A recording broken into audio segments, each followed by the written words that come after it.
পবিত্র কোরআনের আলো খুদে প্রতিভা সন্ধানে 2014 এইখানে প্রেজেন্ট করছি তাহফিজুল কোরআন ও সুন্নাহ মাদ্রাসার ছাত্র হাফেজ আব্দুল্লাহ আল মামুনকে। আসছে হাফেজ আব্দুল্লাহ আল মামুন। সুবহানাল্লাহ। আব্দুল্লাহ, আমি যে আয়াতটি তেলাওয়াত করব এই আয়াতের সূরার প্রথম থেকে তুমি পড়বে। আউযু বিল্লাহি মিনাশ শাইতানির রাজীম।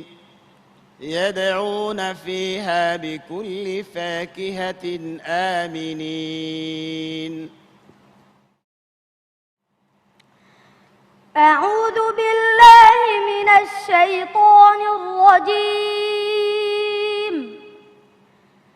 بسم الله الرحمن الرحيم.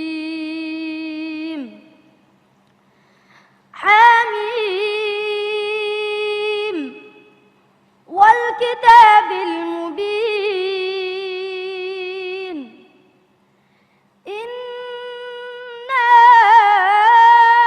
أنزلناه في ليلة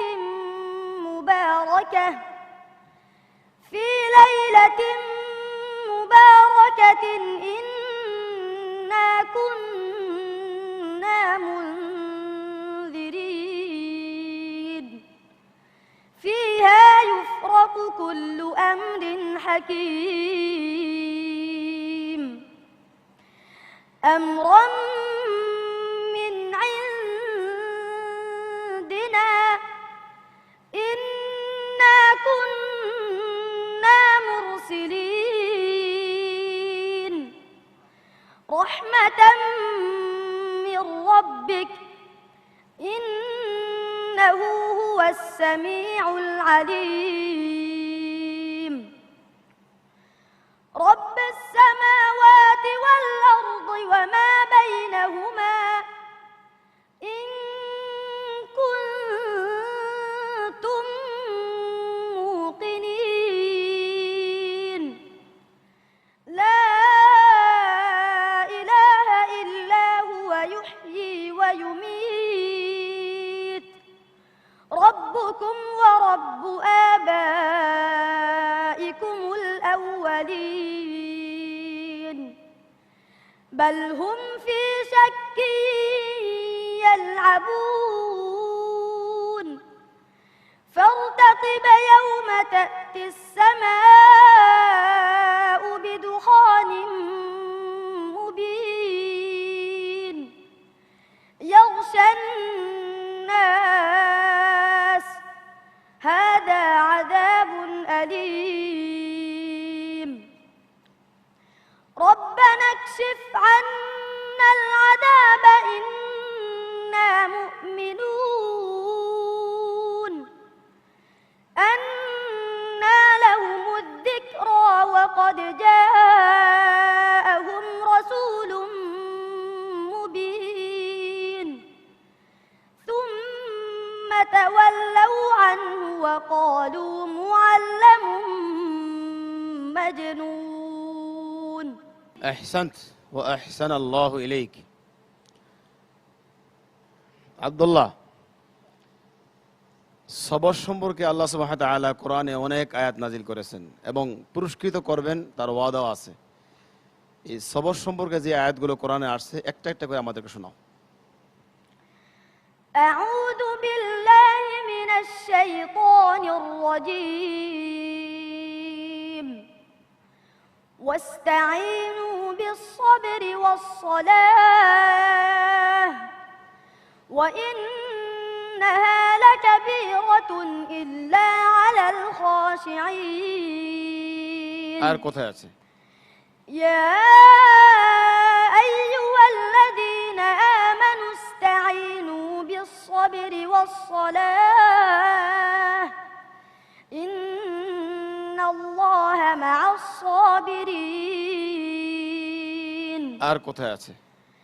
الصابرين والصادقين والقانتين والمنفقين والمستغفرين بالأسحار. আর কোথায় আছে? يا أيها الذين آمنوا اصبروا وصابروا ورابطوا واتقوا الله لعلكم تفلحون আর কোথায় আছে? إلا الذين صبروا وعملوا الصالحات أولئك لهم مغفرة وأجر كبير আর কোথায় আছে? وجاءوا على قميصه بدم كذب قال بل سولت لكم أنفسكم أمرا فصبر جميل والله المستعان على ما تصفون আরো অনেক আয়াত আছে, যদি বলি পড়তে পারবে? জি ইনশাআল্লাহ। পড়ো দেখি।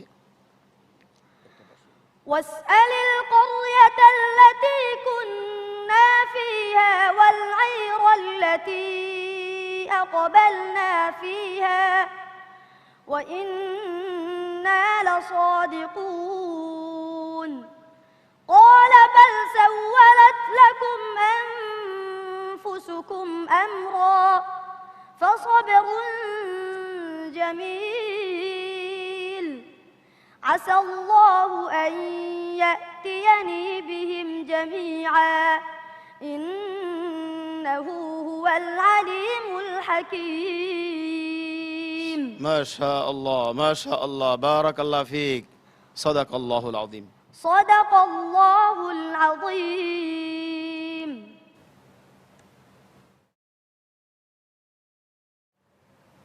কারিমনির ভাই, কেমন লাগলো সব মিলিয়ে? এক সম্বন্ধে কিছু বলতে পারবো না, কারণ আমিও নিজে আপলোড হয়ে গেছিলাম। তবে দোয়া করি তার ভবিষ্যৎ জীবনের জন্য। নাজির ভাই, আপনার চোখে মুখে তো বিস্ময় মনে হচ্ছে, মানে আপনি বিশ্বাস করতে পারছিলেন না কি হচ্ছে? হ্যাঁ, আসলে সেটাই। আব্দুল্লাহ, তুমি এত ভালো পড়ো কিভাবে? সত্যি আমি অবাক হয়ে যাচ্ছি। আমাদেরকে কি শোনালো? আল্লাহু আকবার, আল্লাহু আকবার। আল্লাহ রাব্বুল আলামিন আমাদের দেশে এই সব রত্ন তৈরি করে দিয়েছেন। আমি ওর পড়া নিয়ে কোনো কথা বলবো না, আমি বলবো তার গর্বিত মা বাবার কথা, এবং যে ওস্তাদ তাকে আসলে এভাবে তৈরি করেছেন, তার শ্রম যেন, তার খেদমত যেন আল্লাহ পাক কবুল করে নেন। মোহতারাম হাসান জামিল ভাই। মুখতার ভাই, একটা তিলাওয়াতকে চিত্তাকর্ষক এবং শ্রুতিমধুর করার জন্যে আমরা যে বিষয়গুলো চিন্তা করি, যেগুলো হলেই এই তিলাওয়াতটা শ্রুতিমধুর হবে, দরাজ কণ্ঠ, ছোট ছোট কাজ এবং আবেগ নিয়ে তিলাওয়াত, ওঠানামা, এই সবগুলোই তার মধ্যে আছে আলহামদুলিল্লাহ। ডক্টর মোহাম্মদ আইয়ুব মিয়া স্যার। যে মাশাআল্লাহ, আব্দুল্লাহ আল মামুন, তোমাকে অনেক অনেক ধন্যবাদ। আসলে তার তেলাওয়াতে শুধুমাত্র যে পরিতৃপ্তি হয়েছে তাই নয়, সে আসলেই একটা অসাধারণ বা বিস্ময়কর প্রতিভা, এতে কোনো সন্দেহ নেই। এবং যে বিষয়টি আকর্ষণীয় সেটা হচ্ছে আল কোরআনের তেলাওয়াতে একটা আর্ট আছে, একটা শৈল্পিক কাজকর্ম আছে। সেই শৈল্পিক বিষয়টাকে অত্যন্ত সুচারুভাবে সে তুলে এনেছে এবং আমাদের সবাইকে অত্যন্ত আকৃষ্ট করেছে। আমি এবং এই নিষ্পাপ শিশুটি, এই মাসুম বাচ্চাটি আমাদের বাংলাদেশ এবং সমগ্র মুসলিম উম্মার একটি সম্পদ হবে ইনশাল্লাহ। ইনশাল্লাহ। অনেক ধন্যবাদ স্যার আপনাকে, এবং পাশাপাশি আপনাকে এই জন্যও কৃতজ্ঞতা জানাচ্ছি যে আপনার প্রতিষ্ঠান সেন্টার ফর জাকাত ম্যানেজমেন্ট এবারের এই প্রতিযোগীদের মধ্যে 20 জনকে বিশেষ শিক্ষাবৃত্তি দিচ্ছে, এই জন্য অনেক ধন্যবাদ আপনাকে। ডেকো ফুডস লিমিটেডের সম্মানিত জিএম জনাব AK আতিকুল হাশিম, আপনার প্রতিষ্ঠান আমাদের এবারের প্রতিযোগিতাটাকে স্পন্সর করেছে। সার্বিক ব্যবস্থাপনা, এই প্রতিযোগীদের উপস্থাপনা সব মিলিয়ে আপনার মন্তব্য এবং আপনার মূল্যায়ন প্লিজ। ধন্যবাদ। এই আজকের এই অনুষ্ঠানের সাথে আমরা সম্পৃক্ত হতে পেরে নিজেকে খুব সৌভাগ্যবান মনে করছি। আমার এখন মনে হচ্ছে আরও আগে কেন আমি এটার সাথে সম্পৃক্ত হলাম না, আরও আগে সম্পৃক্ত হতে পারলে নিজেকে আরও একটু ভালো লাগতো। আশা করি ভবিষ্যতে যখনই এই জাতীয় প্রোগ্রাম হবে, ভবিষ্যতে সেই অনুষ্ঠানগুলোর সাথে আমি নিজেকে সম্পৃক্ত করতে পারলে, ডেকো ফুডসকে সম্পৃক্ত করতে পারলে নিজেদেরকে আমরা অনেক সৌভাগ্যবান বলে মনে করব। আমি আজকের এই অনুষ্ঠান সম্পর্কে আমি শুধু একটু বলতে চাই, হাফেজ আব্দুল্লাহ আল মামুন, জি, তোমার মুখটা এত কালো কেন? তোমার তো মুখে হাসি থাকা উচিত। সমস্ত বিচারক মণ্ডলী এবং আমরা যারা আছি সবাই যেভাবে তোমার প্রশংসা করেছি, তুমি অ্যাকচুয়ালি প্রশংসা পাওয়ার যোগ্যতা তোমার আছে, তুমি রাখো। আমি আসলেই একদম বিমোহিত হয়ে গিয়েছিলাম এবং মন্ত্রমুগ্ধের মতো তোমার তেলাওয়াতগুলো শুনছিলাম। আল্লাহ তোমাকে ভবিষ্যতে আরও উন্নতি দেখ, আরও বড় করুক, তোমার মাধ্যমে বাংলাদেশের মান ইজ্জত, বাংলাদেশের সম্মান বাংলাদেশে প্রচার হোক এবং সারা পৃথিবীতে ছড়িয়ে পড়ুক তোমার মাধ্যমে বাংলাদেশের সুনাম। এই কামনা, এই দোয়া আমি করছি। তোমার মুখে হাসি দেখতে চাই। অনেক ধন্যবাদ আপনাকেও। মোহতারাম মোহাম্মদ জুনায়েদ। মাশাআল্লাহ, আব্দুল্লাহ আল মামুন অত্যন্ত ছোট্ট ছেলে। আমি দোয়া করি সে আরও ভালো করুক এবং সে একদিন ইনশাআল্লাহ সে বিশ্ব জয় করবে। আমি ইনশাআল্লাহ। তার জন্য দোয়া করছি। অনেক ধন্যবাদ আপনাকে। দর্শক, আমরা এবার মন্তব্য শুনবো আজকের এই পর্বের প্রতিযোগীদের সম্পর্কে। আমাদের এই প্রতিযোগিতার গত বছর যে ছেলেটি ফার্স্ট হয়েছিল এবং পরবর্তীতে আন্তর্জাতিক হিপস প্রতিযোগিতায় মিশরে সমগ্র বিশ্বকে পিছনে ফেলে ফার্স্ট হয়েছিল সেই বন্ধু হাফেজ মোহাম্মদ জাকারিয়ার। ভাইয়া, আজকের এই পর্বে যারা অংশগ্রহণ করেছে তাদের সম্পর্কে তোমার মন্তব্য, এবং এরা যদি আরো ভালো করতে চায় তাহলে তাদের কি করা উচিত বলে তুমি মনে করো? রমজান মাসে এরকম একটি প্রোগ্রামে আসতে পেরে নিজেকে অনেক ধন্য মনে হচ্ছে। সেই সাথে ধন্যবাদ জানাচ্ছি এই প্রোগ্রামকে যিনি গত কয়েক বছর ধরে পরিচালনা করে আসছেন, প্রফেসর ডক্টর মুক্তার আহমদ স্যারকে। সেই সাথে ধন্যবাদ জানাচ্ছি তাকে যারা সহযোগিতা করেছেন সকলকেই। প্রতিযোগী ভাইদের সম্পর্কে কোনো মন্তব্য চলে না, সবাই আমার জন্য দোয়া করবেন, সে আশা ব্যর্থ করছি। অনেক ধন্যবাদ ভাইয়া তোমাকে। দর্শক, এবার মন্তব্য শুনবো এই প্রতিযোগিতায় গত বছর যে বন্ধুটি সেকেন্ড হয়েছিল, পরবর্তীতে সৌদি আরবে বিশ্ব হিপস প্রতিযোগিতায় সমগ্র বিশ্বকে পিছনে ফেলে ফার্স্ট হয়েছিল, সে বন্ধু হচ্ছে হাফেজ মোহাম্মদ ইমদাদুল্লাহ। ভাইয়া, তোমার কেমন লেগেছে আজকে, এবং তোমার এদের জন্য যদি কোনো পরামর্শ থাকে? প্রতিযোগী বন্ধুরা অনেক সুন্দর সুন্দর কোরআন তেলাওয়াত আমার কাছে খুব ভালো লাগছে। যে আমি তাদের জন্য দোয়া করি তারা যেন সারা জীবন কোরআনের খেদমত করে যেতে পারে, দিনের খেদমত করে যেতে পারে।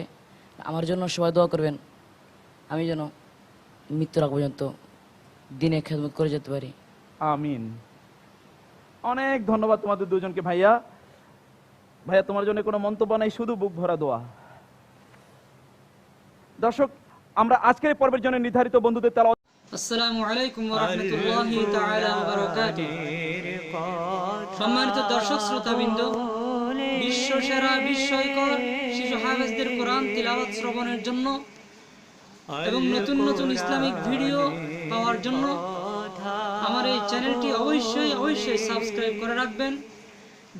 আমি শিল্পী হাফেজ মোহাম্মদ ইদ্রিস সবসময় নতুন নতুন ইসলামিক ভিডিও আপনাদেরকে উপহার দেওয়ার জন্য চেষ্টা করব ইনশাআল্লাহ।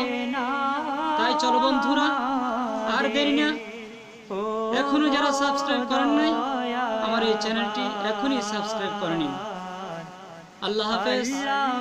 আসসালামু আলাইকুম ওয়া রাহমাতুল্লাহি তাআলা ওয়া বারাকাতুহু।